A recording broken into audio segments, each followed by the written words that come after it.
사랑하는 성도 여러분, 하루를 시작하는 새벽은 어떻습니까? 조용하고요. 거리도 조용하고요. 그리고 사람의 움직임도 많지가 않습니다. 그런데 우리의 마음까지 조용한 것은 아닙니다. 몸은 이 자리에 앉아있지만 마음은 벌써 오늘 해야 할 일을 달려갑니다. 해결하지 못한 문제를 생각하고 가족의 형편을 염려하며 앞으로 일어날 일을 미리 걱정합니다. 아직 일어나지도 않은 일을 마음속에서 여러 번 겪기도 합니다. 그래서 우리는 기도하러 나왔지만 마음속에서는 계속 무언가를 붙들고 있습니다. 이 일은 빨리 해결돼야 돼. 반드시 이렇게 돼야 돼. 기도하면서도 마음에 손을 펴지 못합니다. 하나님께 맡겨드린다고 하지만 결과만큼은 내가, 자기 스스로가 붙들고 있으려 합니다. 오늘 시편 46편의 말씀은 흔들리는 세상에서 살아가는 우리에게 참된 평안이 어디서 오는지를 말씀하고 있습니다. 이 시편은 세상이 안전할 것이라고 말하지 않습니다. 오히려 땅이 변하고 산이 흔들리며 바다가 요동하고 나라와 왕국이 무너지는 장면을 보여줍니다. 그런데 놀랍게도 시편 기자는 그 모든 장면을 바라보면서 두려워하지 않겠다고 이렇게 고백하고 있습니다. 그에게 두려움이 없는 것은 세상에 흔들리지 않기 때문이 아니라 흔들리는 세상 한가운데 하나님께서 나와 함께 계시는 것을 믿었기 때문입니다. 하나님은 우리 피난처시오 힘이시니 환난 중에 만날 큰 도움이시라. 시편 기자는 땅이 흔들릴 수도 있다고 말하지 않습니다. 땅 자체가 변한다고 말합니다. 산이 조금 흔들리는 정도가 아니라 바다 가운데 빠진다고 말합니다. 산과 땅은 고대 사람들에게 가장 견고한 것의 상징이었습니다. 바다는 통제할 수 없는 혼돈과 두려움을 상징했습니다. 그러므로 산이 바다에 빠진다는 것은 내가 의지하던 모든 기초가 사라지는 것과 같다는 이야기가 됩니다. 우리에게도 산처럼 여기는 것이 있습니다. 건강은 쉽게 무너지지 않을 것이라 생각합니다. 가족은 언제나 내 곁에 있을 것이라 생각합니다. 지금의 일터와 생활은 계속될 것이라 생각합니다. 내가 오랫동안 쌓아온 관계와 경험과 계획이 나를 지켜줄 것이라고 생각합니다. 그런데 어느 날 산처럼 견고해 보이던 것이 흔들릴 때가 있습니다. 병원에서 예상하지 못한 얘기를 듣습니다. 믿었던 사람에게 실망합니다. 자녀의 문제로 마음이 무너집니다. 경제적인 형편이 갑자기 어려워집니다. 오랫동안 기도했지만 상황이 전혀 나아지지가 않습니다. 그때 우리는 단지 한 가지 문제를 앓는 것이 아니라 내가 세상을 이해하고 있던 방식까지 흔들리게 됩니다. 나는 하나님을 믿고 있는데 왜 이런 일이 일어날까? 나는 나름대로 성실하게 살아왔는데 신앙생활 열심히 했는데 왜 길이 막힐까? 하나님께서 정말 나와 함께 하실까? 시편 46편은 이러한 질문을 모르는 사람이 쓴 평안한 노래가 아닙니다. 땅이 변하고 산이 바다에 빠지는 것 같은 두려움을 알고 있는 사람이 부르는 노래입니다. 그런데 시편 기자는 흔들리는 현실보다 먼저 하나님을 바라봅니다. 말씀은 땅이 변하지 않을 것이라고 주장하지 않습니다. 산이 흔들리지 않을 것이라고 약속하지도 않습니다. 하나님은 우리의 피난처시오 힘이시니 라고 시작합니다. 여기에 신앙의 중요한 순서가 있습니다. 우리는 먼저 형편을 보고 하나님을 판단하려 합니다. 일이 잘 되면 하나님께서 나와 함께 하신다고 생각하고 일이 어려워지면 하나님께서 나를 떠나신 것은 아닌지 의심합니다. 그러나 시편 기자는 형편을 보고 하나님의 동행을 결정하지 않습니다. 하나님이 누구신지를 먼저 고백한 뒤에 형편을 바라봅니다. 하나님은 우리의 피난처이십니다. 하나님은 우리의 힘이십니다. 하나님은 환난 중에 만난 큰 도움이십니다. 그러므로 땅이 변하고 산이 흔들릴지라도 두려워하지 않겠다고 고백합니다. 신앙은 눈앞의 현실을 부정하는 것이 아닙니다. 아무 일도 없던 것처럼 자신을 속이는 것도 아닙니다. 믿음은 현실보다 크신 하나님을 바라보는 것입니다. 우리는 흔히 피난처를 환난을 피하게 해주는 장소라고 생각합니다. 어떻습니까? 그래서 하나님이 우리의 피난처이시면 어려운 일이 아예 생기지 않아야 한다고 오해하고 착각합니다. 그러나 본문은 하나님께서 환난을 없애주신다고만 말하지 않습니다. 환난 중에 만날 큰 도움이라고 말씀합니다. 하나님께서 환난 밖에서 우리를 기다리시는 분이 아니십니다. 환난 중에서도 만나주시는 분이십니다. 우리가 고통을 다 통과한 뒤에야 나타나시는 분이 아니라 눈물 흘리고 있는 그 자리에서 우리와 함께 계시는 분이신 것입니다. 문제가 해결된 후에야 하나님이 함께 계셨음을 알게 되는 것이 아니라 문제가 계속되는 중에도 붙들고 계시는 분이시라는 것입니다.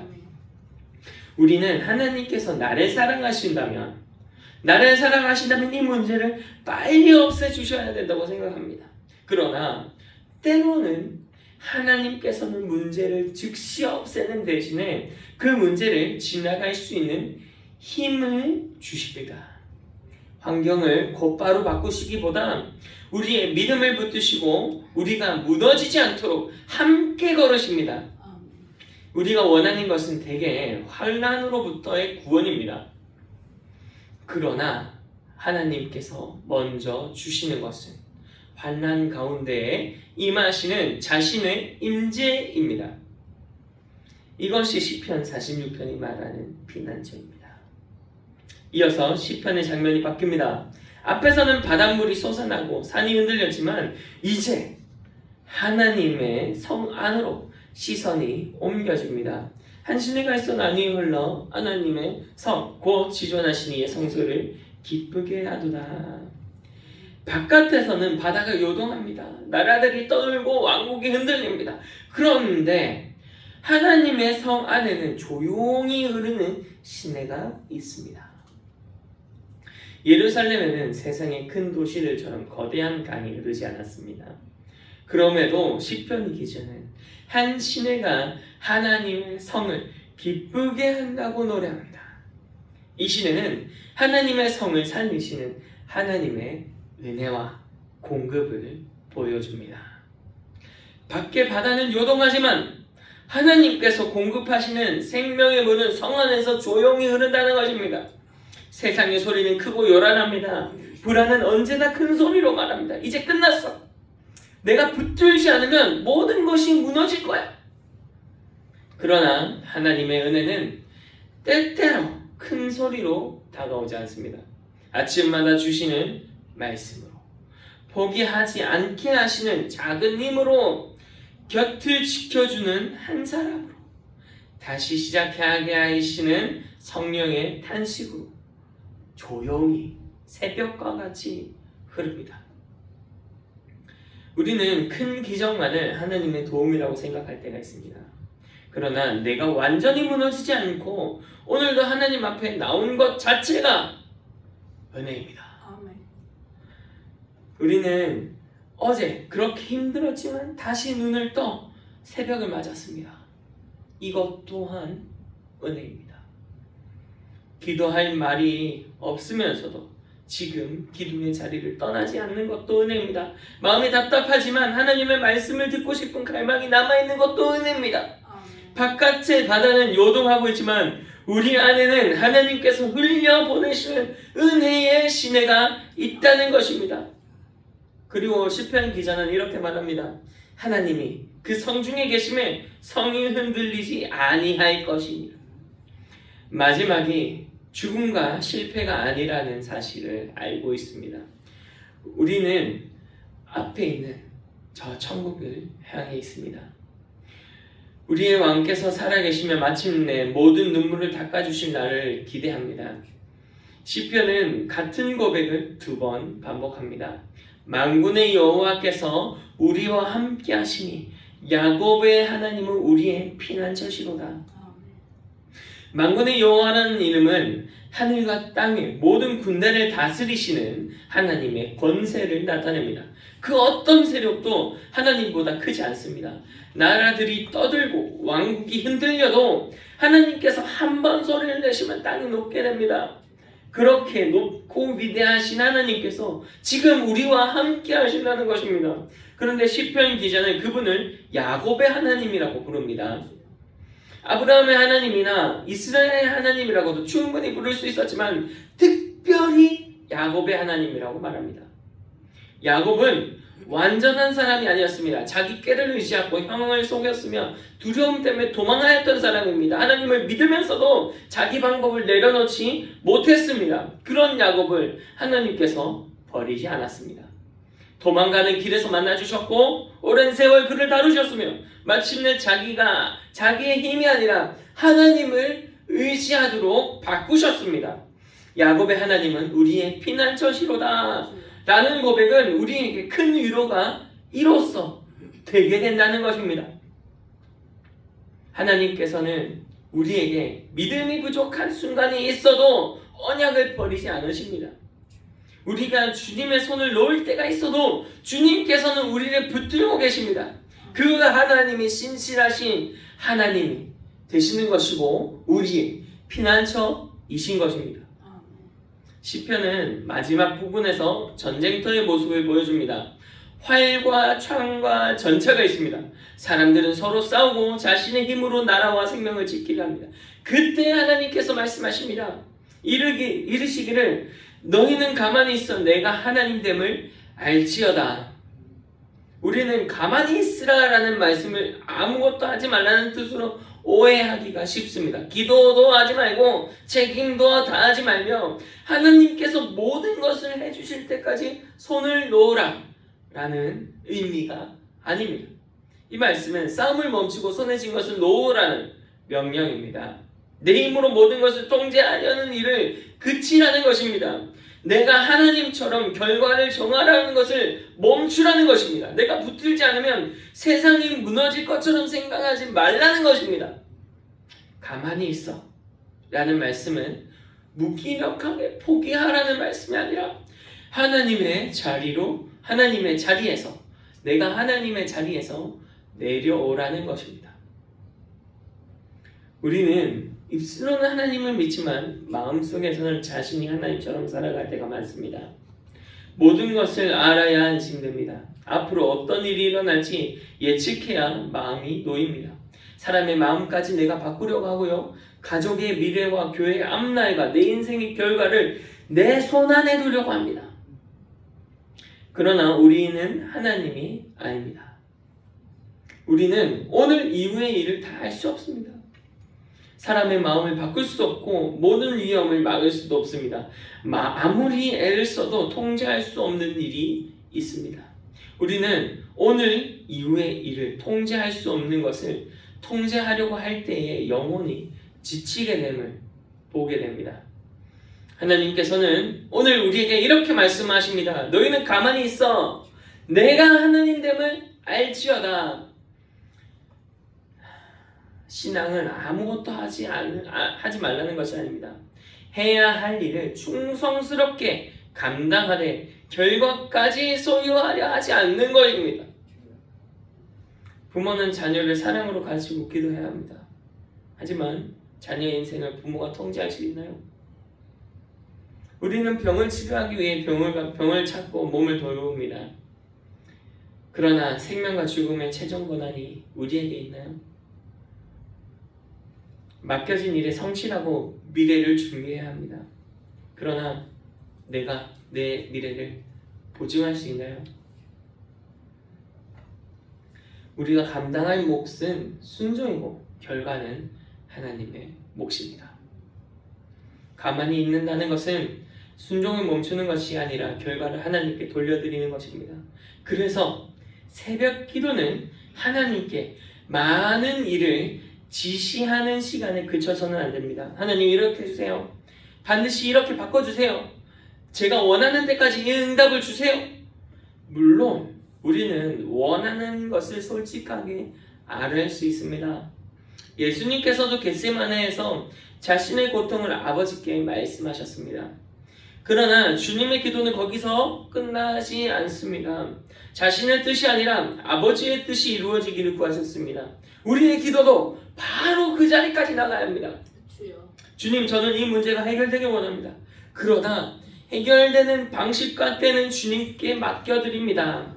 주님, 저는 이 길에서 이 길이 열리기를 원합니다. 그러나 주님께서 막으신다는 다른 길로 인도하시는 뜻을 믿게 해주시기 원합니다. 주님, 제 가족이 평안하기를 원합니다. 그러나 평안한 형편보다 먼저 우리 가정이 주님을 의지하길 원합니다. 이것이 가만히 있어 내가 하나님 됨을 알지어다 라는 말씀 앞에 드리는 기도입니다. 사랑하는 여러분, 시편 46편이 우리에게 아무 일도 일어나지 않을 것이라고 약속하지 않습니다. 땅이 변할 수 있습니다. 산이 흔들릴 수 있습니다. 나라와 왕국이 요동할 수 있습니다. 오랫동안 의지했던 것들이 무너질 수도 있습니다. 그러나 한 가지, 그 한 가지는 변하지 않습니다. 만군의 여호와께서 우리와 함께 하십니다. 그리고 이 약속은 예수 그리스도 안에서 가장 분명하게 나타났습니다. 예수님의 이름은 임마누엘, 곧 하나님이 우리와 함께 계신다는 뜻입니다. 하나님께서는 멀리서 우리에게 두려워하지 말라고 말씀하시지 않습니다. 친히 사람의 몸을 입고 우리의 고통 가운데 들어오셨습니다. 배고픔과 피곤함을 겪으셨고 사람에게 버림받으셨으며 십자가의 고통과 죽음을 지나셨습니다. 우리가 두려워하는 가장 깊은 어둠 속으로 들어가셨습니다. 그리고 부활하심으로 죄와 죽음의 권세를 이기셨습니다. 그러므로 그리스도 안에 있는 성도에게 하나님은 잠시 몸을 숨기는 장소 정도가 아닙니다. 우리의 영원한 피난처가 되십니다. 형편이 흔들려도 그리스도 안에서 받은 구원은 흔들리지 않습니다. 사람이 우리를 떠나도 그리스도의 사랑에서 우리를 끊을 수 없습니다. 죽음이 찾아와도 부활하신 주님의 생명을 빼앗을 수가 없습니다. 우리의 가장 깊은 안전은 모든 일이 잘 되는 데 있지 않습니다. 예수 그리스도 안에서 하나님과 화목하게 되었다는 사실에 있다는 것입니다. 그러므로 오늘 새벽 우리의 손을 펴야 합니다. 내가 붙들고 있는 자녀의 문제를 주님께 내려놓으시기 바랍니다. 건강과 생업과 앞날을 주님께 맡겨드리시기 원합니다. 내가 바꾸려고 애썼던 사람도 주님께 맡기시기 원합니다. 교회의 형편과 아직 알 수 없는 미래도 하나님의 손에 맡겨드리시기 원합니다. 내려놓는다는 것은 더 이상 기도하지 않는다는 것이 아닙니다. 오히려 하나님을 하나님으로 인정하며 기도하는 것입니다. 염려가 다시 일어날 때마다 이렇게 고백하시기 원합니다. 하나님은 나의 피난처이십니다. 나의 힘이십니다. 여호와는 환난 중에 만날 큰 도움이십니다. 만군의 여호와께서 나와 함께 하십니다. 그리고 여러분들께서 성도의 평안은 흔들림 없는 데서 오는 것이 아니라는 것을 꼭 기억하시길 원합니다. 흔들리는 순간에도 나와 함께 하시는 하나님을 아십시다. 오늘도 세상은 흔들릴 수 있습니다. 예상하지 못한 소식을 들을 수 있고 계획대로 되지 않는 일을 만날 수도 있습니다. 그러나 땅이 변하든지 산이 흔들리든지 우리의 피난처는 변하지 않습니다. 정리하겠습니다. 새벽에 우리를 도우시는 하나님께서 오늘도 우리보다 앞서가십니다.